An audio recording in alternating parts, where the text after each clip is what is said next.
विदिशा में जमीन के विवाद में खूनी संघर्ष देखने को मिला। दो पक्षों में लाठी डंडे चले और फायरिंग तक हो गई। पुरुष, महिलाएं और बच्चों ने की मारपीट। मौके पर पहुंची पुलिस ने झगड़ा शांत करवाया। घायल जो लोग हुए हैं उन्हें विदिशा मेडिकल अस्पताल में भर्ती कराया गया। पठारी क्षेत्र के दुखावरी चक का यह मामला।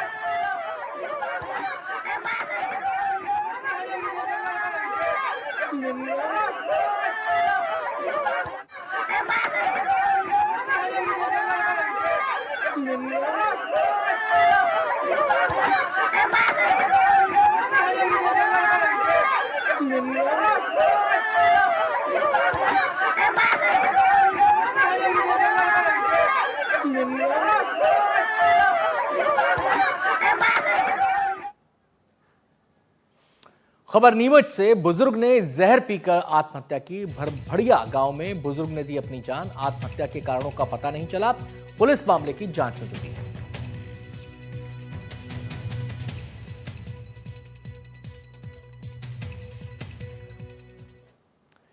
डिंडौरी से खबर। सड़क किनारे एक व्यक्ति का शव मिला है। संदिग्ध परिस्थितियों में ये शव मिला है। चेहरे, गले पर धारदार हथियार से हमले के निशान है। शव मिलने से चारों तरफ दहशत का माहौल है। दल्लोपुर मार्ग के पास ये शव मिला है।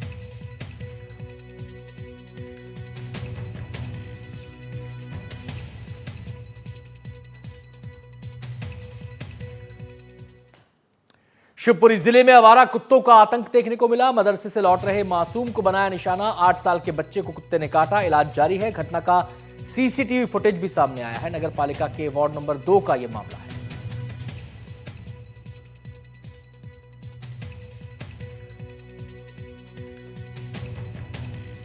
नमस्कार, आप देख रहे हैं एनडीटीवी मध्य प्रदेश छत्तीसगढ़। मैं हूं आपके साथ अनंत भट्ट और बुलेटिन की शुरुआत करेंगे इस वक्त की बड़ी खबर के पास।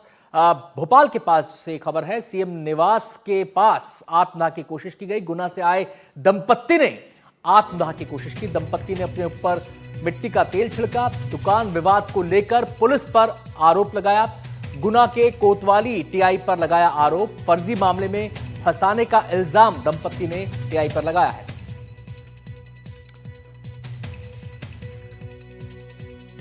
तो इन तस्वीरों में आप देख सकते हैं भोपाल की एक घटना है। एक दंपत्ति आए और आपको बताया कि सीएम निवास के पास वो पहुंचे और वहां पर आत्मदाह की कोशिश की। उन्होंने पहले खुद पर मिट्टी का तेल छिड़का और फिर आत्मदाह की कोशिश की। मौके पर पुलिसकर्मी मौजूद थे और उन्होंने तुरंत एक्शन लिया। दंपत्ति का कहना यह है कि वो इस स्थिति तक इसलिए पहुंचे, उन्होंने आत्मदाह की कोशिश का फैसला इसलिए किया क्योंकि एक टीआई उन्हें परेशान कर रहा है। आपको बताएं, दुकान विवाद को लेकर पुलिस पर इल्जाम लगाया है। गुना के कोतवाली टीआई पर इल्जाम लगाया है। फर्जी मामले में फंसाने का आरोप दंपत्ति की तरफ से लगाया गया है।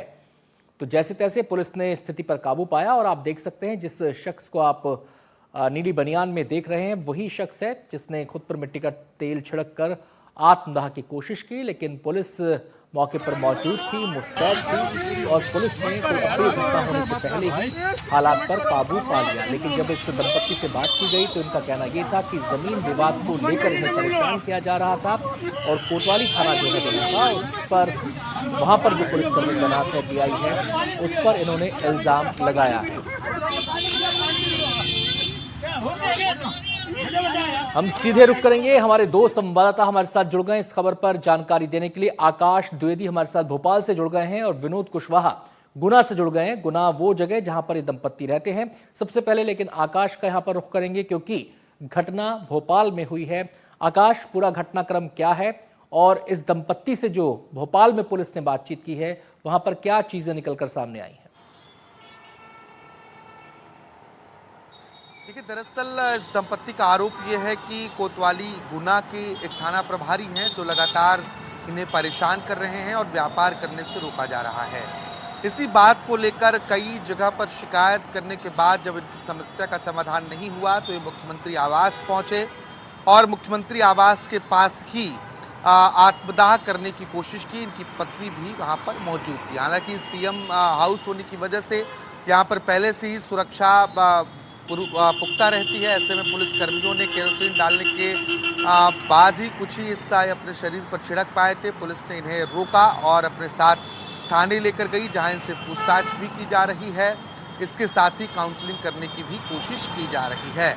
लेकिन आरोप गंभीर हैं। किसी भी थाना प्रभारी पर किसी व्यापारी या सामान्य जन को परेशान करना, और अगर वो इस हद तक मजबूर होता है कि उसे आत्मदाह करने की ज़रूरत पड़ रही, तो निश्चित तौर पर ये चिंता की स्थिति है। क्योंकि देशभक्ति, जनसेवा, ये मध्य प्रदेश पुलिस का नारा है, तो जनसेवा इसमें बहुत ज़रूरी है। ये ना हो कि जनता परेशान होकर आत्मदाह की स्थिति पर उतर आए। फिलहाल पुलिस इन दोनों दंपतियों से पूछताछ कर रही है।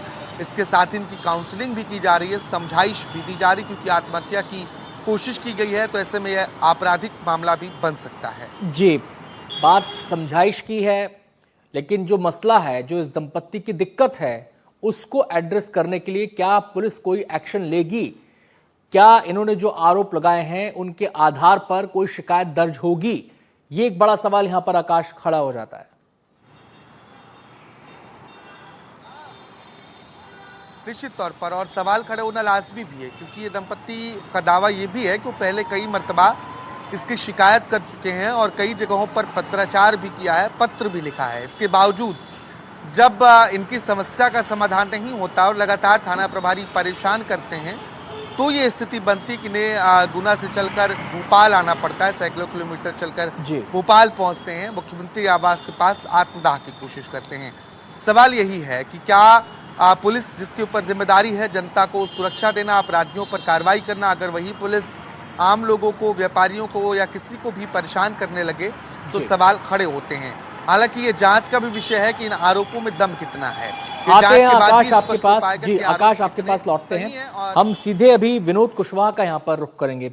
विनोद, इस दंपत्ति ने एक कहानी बताई है, भोपाल पहुंचकर पुलिस के सामने आत्मदाह की कोशिश से जब इनको रोका गया। अब सवाल यह है कि इस कहानी के क्या सिरे गुना में मिल रहे हैं? जो कहानी ये बता रहे हैं, क्या वैसा ही घटनाक्रम है? क्या चीजें वैसी ही हैं या इसमें कुछ परंतु किंतु भी है? जी, दरअसल ये मामला एक दुकान को लेकर है। यहाँ पर एक जो दुकान मालिक हैं, पूजा सेन है, रजिस्ट्री उनकी सास के नाम पर है। उन्होंने किराए से, जो व्यापारी जो है देवकी नंदन सोनी, उनको किराए पर दी थी, और उसमें किराया काफी दिनों से उन्होंने किराया नहीं दिया, ना पगड़ी जमा करी। इसको लेकर ये दुकान खाली करने का दबाव बना रहे थे, लेकिन वो जो व्यापारी है वो दुकान खाली नहीं कर रहा था। वहीं जो देवकी नंदन सोनी का आरोप है कि मैंने इनको पेमेंट कर दिया है, फिर भी ये दबाव बना रहा है, ये एक दूसरे पे आरोप लगाए थे। ये मामला दोनों कोतवाली में गया। वही महिला जो थी पूजा सेन ने टीआई जो सीपीएस चौहान है उनसे आवेदन पर उन्होंने बोला कि ये मेरे कागज हैं, पूरे डॉक्यूमेंट्स दिखाए। उसके बाद उन्होंने कहा कि ये मेरे पे दबाव बना रहे हैं, राजनीतिक दबाव बना रहे हैं। कई भाजपा नेताओं से फोन भी करवा रहे हैं और फिर रास्ते में ही हम लोगों को परेशान करते हैं। मुझे, मेरे जो पति हैं वो लकवा से ग्रस्त हैं, मैं लाचार अकेली महिला हूँ, मेरी एक बेटी है। अब अकेले हम चाहे तो कहाँ जाए, ये लोग राजनीतिक दबाव बना रहे हो। ये खुद मेरे को, इनका जो व्यापारी है देवकी नंदन सोनी और वो उनका बेटा, ये लोग मेरे को रास्ते में परेशान भी करते हैं। उसके बाद जो देवकी नंदन सोनी है, उन्होंने टीआई के खिलाफ आवेदन दिया क्योंकि ये कार्रवाई नहीं कर रहे थे। वहीं एसपी के खिलाफ भी उन्होंने आवेदन दिया था। एक मिनट, एक चीज स्पष्ट करें, यहाँ पे थोड़ा सा कंफ्यूजन ना हो जाए दर्शकों को हमारे। एक चीज कंफर्म करें, जो भोपाल में आत्मदाह करने पहुंची दंपत्ति है, क्या वो दुकान की मालिक है या वो दुकान चला रहे हैं किराए पर लेकर? ये जरा स्पष्ट करें। जी, जो भोपाल पहुंचे थे दंपत्ति आत्मदाह करने के लिए, वो देवकी नंदन सोनी है। वो दुकान किराए से वो चला रहे थे दुकान। उनकी फिर दूसरी जगह एक और दुकान थी, लेकिन ये खाली नहीं कर रहे थे। इसी को लेकर फिर ये दोनों ने गुना एसपी को एक ज्ञापन सौंपा था, जिसमें देवकी नंदन सोनी जो है उनको अपनी पत्नी के साथ उन्होंने कहा था कि हम भोपाल में जाकर अगर मेरी सुनवाई नहीं होती तो आत्मदाह करेंगे। वहीं उसके 2 दिन बाद जो दुकान मालिक है पूजा सेन, उसने ज्ञापन सौंपा और उन्होंने बोला कि मेरे को ये परेशान करते हैं, अगर मेरी सुनवाई नहीं होती तो मैं भी आत्महत्या अपनी बेटी की और पति के साथ जाकर आत्महत्या कर लूंगी। बहुत बहुत शुक्रिया विनोद। तो अब आपने चीजों को काफी हद तक साफ किया। तो कहानी के 2 सिरे हैं। एक सिरा भोपाल में वो जो दंपत्ति ने खुद को आग लगाने की कोशिश की, वो पुलिस के सामने बता रहे हैं। एक सिरा इसका गुना में ये कि किराए पर दुकान थी, मकान मालिक, जो दुकान मालिक है, वो दुकान खाली करवाना चाहता था, दुकान खाली नहीं हो रही थी, किन्हीं वजहों से जांच का विषय है। अब दोनों पक्ष इस रूप में आमने सामने आ गए हैं। तो ये 2 कहानियां आपके सामने है इस पूरे मामले के अंदर। देखना है कि आगे कार्रवाई क्या होगी, उसका नतीजा क्या निकलेगा। बहुत बहुत शुक्रिया विनोद आपका। आकाश, बहुत बहुत शुक्रिया आपका।